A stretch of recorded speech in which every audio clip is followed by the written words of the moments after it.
umutang dito sa RMB na to. Nadako po tayo sa testimony na ating pong pakinggan mga anak ng Diyos na dinala niya sa church na ito at binago ng Diyos ang kanilang mga buhay. Amen. Sige, tayo po'y makinig muna sa maikling minuto. Tayo po ay makinig sa kanilang ibabahagi kung ano po yung dakilang bagay na naranasan po nila dito sa church ng Jesus My Life Family, na tunay na po na talaga na kapag Diyos ang tumilos sa ating mga buhay ay talaga po ang ating buhay ay kayang-kayang ayusin at baguhin po ng Panginoon. So sa mabilis po na pag-exert ng testimony ay aking pong tinatawagan unahin na po natin ang pinakabata po sa aming church. Amen. Sa buhay po ni Mama Lolet. Malakas po na palakpak para sa ating Diyos na buhay. Amen. Ating pong pakinggan kung gaano po kabuti at dakila ang Diyos na buhay sa buhay po ni Mama Lolet.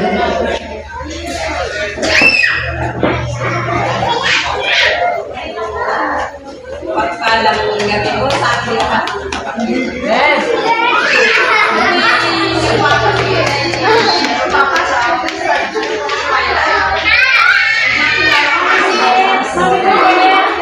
Nabago po ang buhay ko. Nalati po ako matinding mangutang dito sa RMB na to. Tagal po ako dito sa RMB, pero hindi po ako tinawag ni Jesus para pumasok sa church na to. Kasi po, siguro po hindi pa panahon. Pero sa panahon na yun, minsan may nag-aya po sa akin dumalo. Pero sa hindi po sinasadya, ako po'y nabago niya. Nabago niya lahat ng mga ginagawa ko nung araw na sadyang napakasalimot ng buhay. Napakarami ko kong pinagdaan ng hirap. Napakarami kong problema dumating sa buhay ko. Pero siguro dahil may panahon na ako'y tawagin ni Jesus. Dumating ko yung panahon na yun na ako'y natawag. Tuloy-tuloy na po akong sumamba, makinig sa aral ng Diyos, nagbasa ng Biblia, at nalaman ko po ang katotohanan na napakahirap pala ang nasa labas ng hindi pangangalaga ng Diyos. Napakasarap po pala ang nasa loob ng kanyang kawan. Kasi po nung araw na nasa ibang religion po ako, nang sinasabi nila na sila po ang tunay. Pero hindi ko po naramdaman sa puso ko, sa damdamin ko, ang pagiging payapa. Kasi po hindi ko inisip na before the first time umawak po ako ng Biblia, nagbasa ng Biblia, nalaman ko ang katotohanan sa loob ng Biblia na siyang nagbigay ng buhay at kalakasan ko. Sa ngayon po, masaya po ako dahil masaya po na po ako ng kawan. Ayaw ko na po lumabas. Kasi po, sa labas po, napakasalimot ang buhay. Napakaraming problema, napakaraming hindi maintindihan. Subalit, dahil kay Jesus, ako po yung nabago niya. Naging maganda ang pakiramdam ko kahit sobrang dami ang ginagawa ko sa buhay ko. Mag-atid sundo ng aking mga ako, mag-ayos, mag-asikaso. Pero dahil kay Jesus, naging payapa ako, hindi ko naramdaman ko ang meron ng buhay ko sa ngayon. Salamat sa Diyos na buhay. Siya po ang nagpapatunay sa akin na hindi ko po siya iiwanan hanggang sa kabilang buhay. Salamat sa Diyos.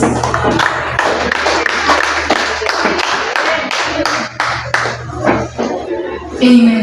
So Diyos po ang kapurihan sa buhay ko ni Mama Lolet. Totoo lang, si Mama Lolet, hindi ako nagkakamali ay diyan siya nakatira dati sa harap ng church. No? Dati, sabi niya nga, sa kanya pa totoo ay kadi siya pausa-utang, kadi siya nangungutang. Pero dahil po dakila at makapangyarihan po ang Diyos na buhay sa church na ito na dating nangungutang, amen, hindi na hayaan ng Diyos na ngayon ay mangungutang ka pa. Nangako po ng Diyos na tayo daw po yung mapapautang, hindi tayo yung mangungutang. Amen. Kaya napakabuti po sa buhay ni Mama Lolet, no? No, dati rin, sabi niya, marami siyang sakit karamdaman. Pero ngayon, tignan ko si Mama Lolit. Amen. Blooming na blooming. Talaga no, kapag nasa Diyos po tayo, talagang makikita mo yung gloria. Amen. Yung pagsama ng Diyos sa buhay ni Mama Lolit, na kahit ganun yung edad niya ay sa Diyos po ang kapurihan sa kanyang buhay. Sa buhay po ni Sister Rhea, amen. Pakapag natin ang buhay ng Diyos sa buhay po ni Sister Rhea.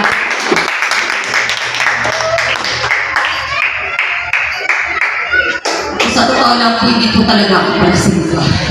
Pero simula po nung nakapagsimba po ako dito sa Jesus is my life, marami po akong nagawa ngayon na hindi ko po nagagawa dati.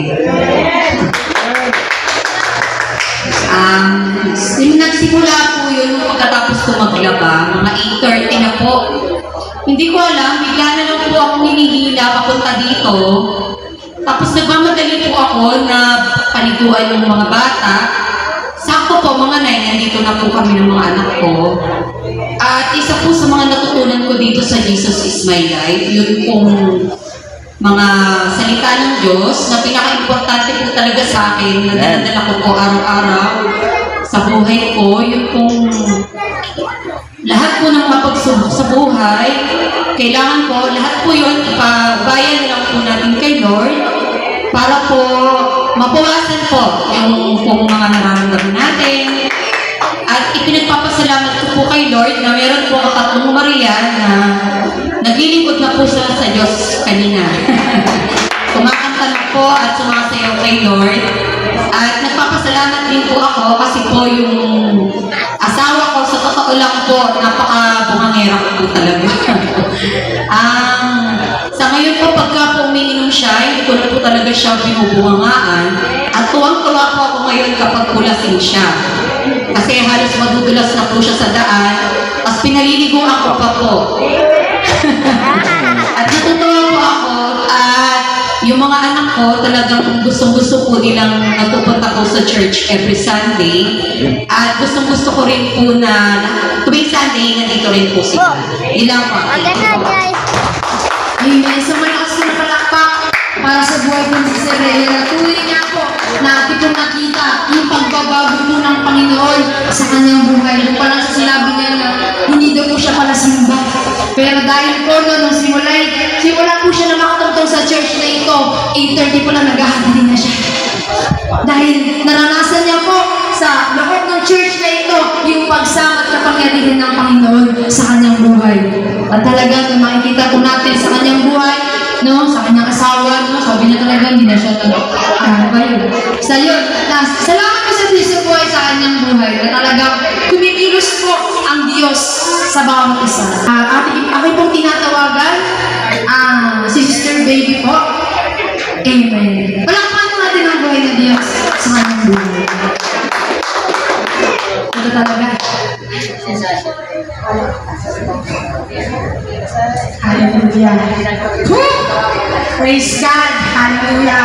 Sa mapagpalang gabi na po sa bawat isa na narito po ngayon sa ating gawain. Isang happy anniversary po sa bawat isa na narito. So anyways, share ko na lang po yung aking, bagamat maraming mga patuto na talagang dapat ikwento dahil po very short na po ating oras, medyo lilitak ko na pag-ihig si Anong Bagya. Ito po patungkol po sa buhay ko na ako mapunta po dito sa Jesus My Life. Talagang nung time na po na yun, although nakilala ko naman po talaga si Pastor na naglilingkod, may gawain, pero po, nilalagpasan ko lang po yung mga bagay na yun. Nung time na dumating ako sa pangangailangan ng pagkalinga ng isang ina, dahil yung time na yun, last year, siguro po hindi na po naman linig sa inyong kaalaman, na-share ko na po dito, na-testify ko na po dito, at pinakatao ko na po minsan na ako'y nagpasalamat sa katagumpayan na binigay ng Panginoon. Andiyan po si Pastor Lins na talagang hiniling ko sa Panginoon, Lord, dalhin mo sa church kung saan talagang makakatulong po sa akin sa ganitong sitwasyon ko ng time na yun. Nag-GIN ako, nag-G12 ako, So maraming gawain na dinaluhan ng lingkod, pero may kulang, hindi sapat. One day, hindi ko inaasahan, magmimil po kami ni Pastora Lynn sa Marilao. Although yung aking friend, Eliza, bagamat kinukumbis ako na magkakaroon ko ng gawain, which is ito nga po yung Kingdom of Jesus Fellowship, kung saan po kami dati magkakasama. So, hindi po ako nagbigay agad sa kanya ng assurance kasi, syempre, ililate ako pa sa Lord, Lord, kalooban mo po ba na minamang kayo ng kingdom? At saka isa pa, magkakayo kami ng kingdom, paano naman si Pastora Lynn? Sabi ko, hindi ko, inano ko po yun, ignore ko muna. Nung one time, dumating ako sa mga troubles na ganito po sa nagkaroon kami ng problema ng aking anak, dumating po si Pastora Lynn, sabi ko, siguro, ito na Lord yung time na doon mo dadalhin talaga sa tao na to. Kung saan ko nga ito sa Jesus My Life. Di nagkakwentuhan kami. Sorry po talaga sa kaibigan ko kay Sir Aris na nasaktan ko ang kanyang kalooban dahil dito Lord sa church na tuwi. Bakit? Kasi sabi nga, di ba, back to your first love. So ano ba yung first love ko? Yung gumaglingkod sa Panginoon. Kaya nung nagka-share po kami ni Pastora Lee, doon po sa Marilao, yun nga po, nagkakwentuhan kami. Sabi ko, sige Pastora Lee, Sunday na Sunday, pupunta po ako sa gawain mo. Salamat po sa mga kapatira dito po sa Jesus My Life. Bukas po ang kanilang mga pintuan para po sa akin at sa mga kapatid na nanalangin po sa akin na patuloy na ginagamit ni Lord dito. Kahit harangan man po ako ng asawa ko sa paglilingkod, nakita niyo nga po, nag-iisa lang ako. Pero fight lang para sa paglilingkod sa Panginoon. Taasan lang po ang faith. At higit sa lahat, maraming salamat po sa buhay ni Pastora Lee na lagi po nagko-comfort sa akin patungkol sa paglilingkod sa Diyos. Salamat po at happy anniversary again. Amen. Amen. Sa Diyos po ang kapurihan, sa buhay po ni Sister Baby. Na talaga, no, ang pagtawag po ng Diyos ay hindi nagbabago. Amen. Na yung pagtawag at kabutihan po ng Panginoon, Lord, na nasa buhay ni Sister Baby, sabi niya nga, no, na dito talaga siya, amen, na inilalagay ng Panginoon sa church na ito. Dahil dito, no, makita talaga natin yung pagsama, pagbabago, at yung kabutihan po ng Panginoong Diyos sa ating mga buhay. So yun lamang po sa maikling minuto na ating, sa ating testimony, ating pong narinig ang lahat ng mga lingkod ng Diyos na binago niya. Amen. Na noon, dito yung buhay nila, pero dahil sa kabutihan po ng Diyos ay nabago ang kanilang buhay.